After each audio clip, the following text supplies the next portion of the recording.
the matter of personal and collective privilege, I refer to the case of one Joseph C., na kilala rin bilang Chen Zhongzhen o Xi Zhenzhong. Ngayon, nakakulong siya sa Bureau of Immigration matapos mahuli sa ating airport for allegedly misrepresenting his citizenship. Hindi naman kaila sa atin na malaking negosyante si Joseph C. Sa sobrang maimpluwensya, mailan sa industriya ng pagmimina pa nga ang nagbabala that his arrest could scare away investors. Ang banta pa nga ng ilan, babagsak daw ang industriya ng pagmimina dahil sa nangyari dito kay C. Dear colleagues, I am not anti-business. I am not anti-investment. I am for the rule of law and for protecting Filipino citizenship from those who do not have a legitimate claim to it. I am for protecting industries that remain nationalized, gaya ng mining industry. Pilipino pa rin dapat ang may kontrol niyan ayon mismo sa batas. At hindi pa nagbabago ang batas. Mr. President, gaya po ng natutunan natin sa kaso ni Guo Huaping, alias Alice Guo, ang pagka-Pilipino ay hindi basta papeles lang na pipirmahan at itatago sa baul. Ang pagiging Pilipino ay isang panatang maging tapat sa bansa at sa watawat ng Pilipinas. One's citizenship is a sacred bond of allegiance, a solemn commitment between the state and its people. Pero sa kaso ni Joseph C., may malinaw na ebidensya sa intensyon niyang makasingit at makalusot sa batas para makuha ang mga pribilehiyong dapat ay nakalaan lamang para sa mga tunay na Pilipino. His is a deliberate attempt to misrepresent his nationality, to pass off as Filipino while retaining allegiance to a foreign state. Nagpanggap na Pilipino at ang isinusulong, interes ng dayuhan. Mismo ang Bureau of Immigration ang nagsabi na yung mga fingerprints sa di umano'y Philippine passport ni Joseph C. ay tugma kapareho ng fingerprints ng isang Chinese national na nagngangalang Chen Zhongzhen, who applied for a visa under Republic Act No. 7919. They are one and the same person. Ano ang RA 7919? Ito ay ang Alien Social Integration Act o batas na nagbibigay amnestiya sa mga dayuhan. Mga dayuhan na pumasok sa ating bansa bago 1992. By virtue of this law, he was granted an Alien Certificate Registration Identity Card, ACRI card, identifying him as a citizen of China. Nag-submit din siya ng fingerprints sa fingerprint chart. At ito nga ang naging basehan ng pagkumpara sa kanyang fingerprints. Match na match ito sa fingerprints niya sa passport niya bilang si Joseph C. Kumpirmado yan. Hindi haka-haka. Hindi madadaya ng AI. At kahit hindi tayo mga fingerprints experts, hindi naman siguro madi-deny pag pinagtabi ang photo niya dito sa ACR at ng kanyang passport na ang Chinese na si Chen Zhongzhen at ang di umanong Pilipino na si Joseph C. ay one and the same. Ang sinasabi nila, mayroon namang findings ang BI dati, Pilipino daw siya dahil may passport naman at late registered birth certificate. Pero, hindi ba Mr. President, ganon din ang ginawa nga ni Alice Guo? At the time those findings were made, his application under RA 7919 under the name of Chen Zhongzhen was not known. Ngayon lang natin nalaman na eto nga, nalusutan tayo. Dear colleagues, kapag nalulusutan ang ating mga papeles at mga institusyon, nalulusutan din ang ating soberanya. Nakakabahala rin ang koneksyon ni Xi sa Philippine Silk Road International Chamber of Commerce, kung saan siya ay honorary chairman. Bakit nakakabahala? Dahil ang organisasyong ito ay may malalim na ugnayan sa Communist Party of China at sa One Belt, One Road initiative nito. Sa photo na naka-flash ay ipinapakita ang isang online summit kung saan nandoon ang kanilang grupo. Sa mga Chinese websites at articles mismo, malinaw ang bio at profiles na nag-feature kay Xi.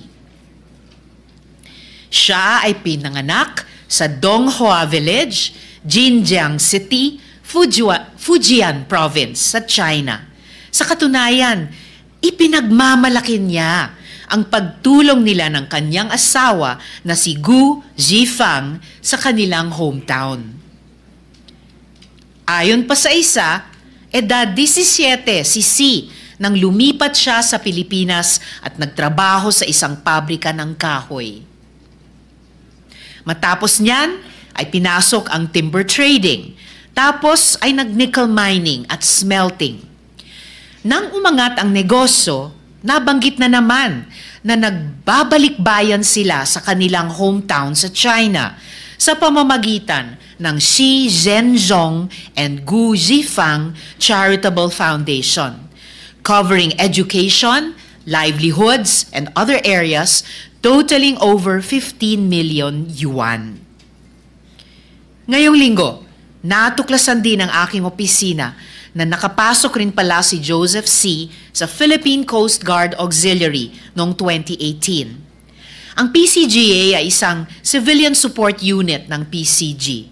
Volunteer basis ito, pero hindi naman yan open invite. Mga taong vetted lamang ang nakakapasok dyan. In fact, may mga taong years ang binibilang bago mapasali sa roster. Tapos si Joseph Xi, na nagkukunwaring Pinoy, ang bilis na nga na proseso at ayon sa aming napag-alaman, nagkaranggo pa. Na-appoint pa siya with the honorary rank of Auxiliary Commodore. Additionally, while the PCGA is an NGO in character, it enjoys access to sensitive maritime spaces. Hindi maikakaila na nagkaroon si Joseph Xi ng access sa mga events at tao na involved sa national security ng bansa. What does he know now about our Coast Guard operations, our waters, our ports, our maritime vulnerabilities? May paparty-party pa sa mga Coast Guard. Nabalitaan pa namin na nag-donate ng kahoy sa Coast Guard.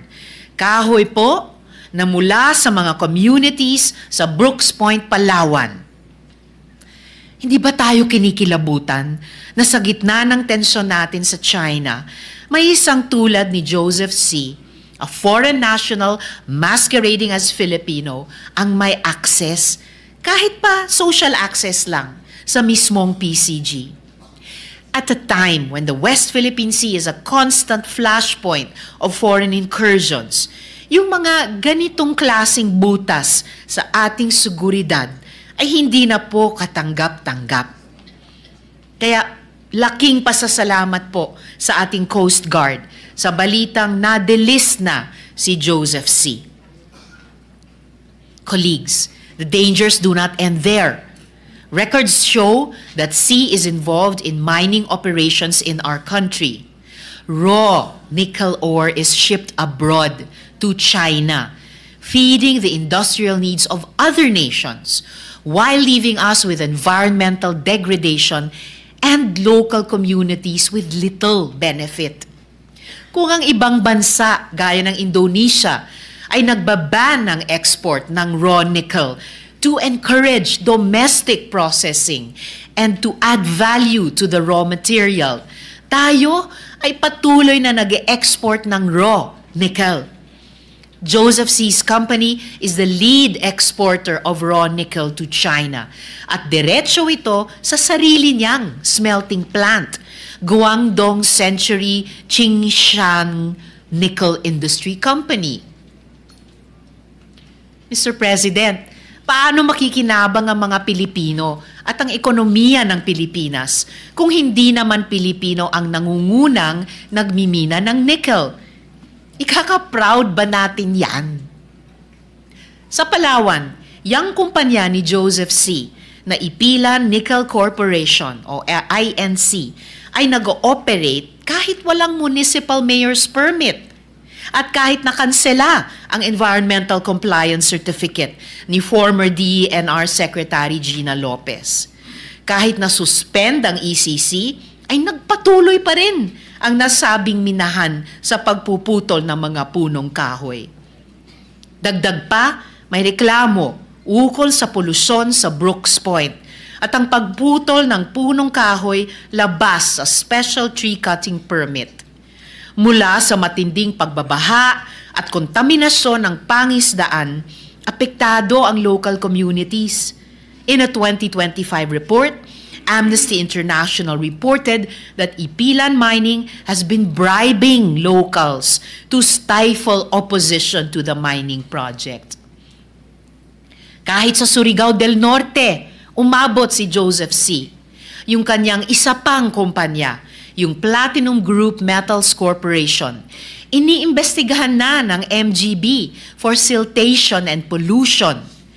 Maging ang NBI, nire-rekomenda ng kasuhan ang mga opisyales nila dahil sa delikadong pagmimina.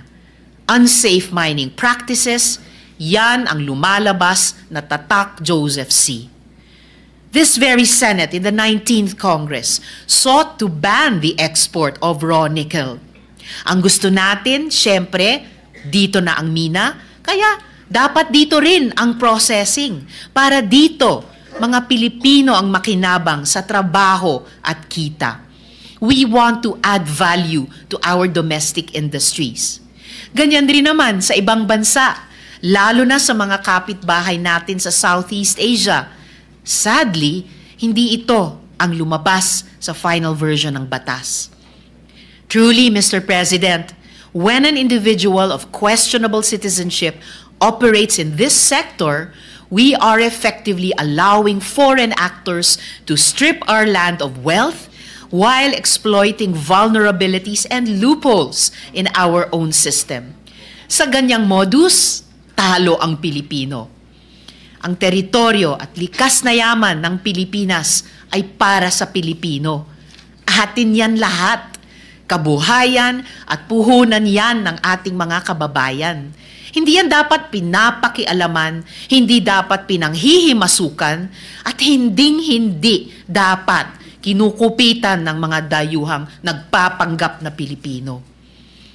Kapag pinagsama-sama mo lahat-lahat na ebidensya, ang peking citizenship, ang fingerprint match sa Chinese identity, ang pagpasok sa Coast Guard Auxiliary, at yung kapito kong hawak pagdating sa industriya ng pagmimina. Napakalinaw naman para sa lahat. Ito ay tahasang pag-atake at paglapastangan sa ating pambansang interes at seguridad. Pinaglalaruan na tayo ni Mr. Joseph C., a.k.a. Chen Zhongzhen, a.k.a. Xi Zhenzhong. Dapat may managot. Ngayon, kailangan natin itanong, who is responsible for the registration of birth of Joseph C.? Alam ko na ito ay isa na namang kaso ng delayed registration of birth, gaya nga ng kay Alice Guo. Sinong dapat managot? Ang local civil registrar ba o ang Philippine Statistics Authority? Who granted him positions of trust within our maritime institutions? What is our criteria for granting membership in the Philippine Coast Guard Auxiliary? What protections are in place to ensure that foreign interests are not embedded in our extractive industries, which are meant to be under the heaviest guard by our government?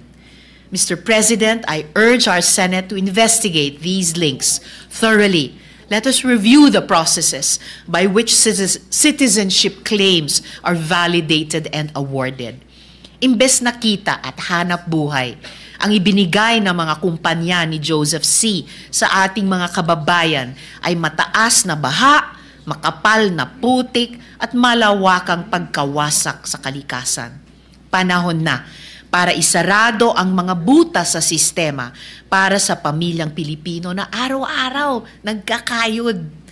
Tama na ang palakasan, nakataya dito ang dignidad ng ating republika. Mr. President, dear colleagues, hayaan niyong sabihin ko nang walang pag-aalinlangan. The Philippines is not for sale. Our flag is not for sale. Being a Filipino is not for sale. Marami pong salamat.